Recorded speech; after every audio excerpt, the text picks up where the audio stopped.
How to fix brightness keep adjusting while watching videos in iPhone 16e. So let's start the video. First of all, open settings. In settings, scroll down and then click on accessibility. And then scroll down and click on display and text size. Now scroll down in last. If you turn on your auto brightness, then turn it off. After turning off your auto brightness, then go back and click on display and brightness and then turn off true tone. After turning off true tone, your problem will be fixed.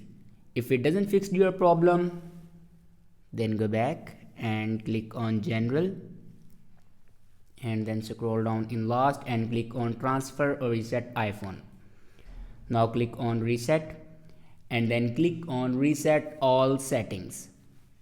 Now here enter your passcode to reset all the settings. It will reset all the settings but never destroy any other data like photos, videos and other data. It will only reset all your settings.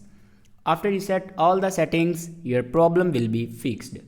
I hope this video is helpful for you. Thanks for watching.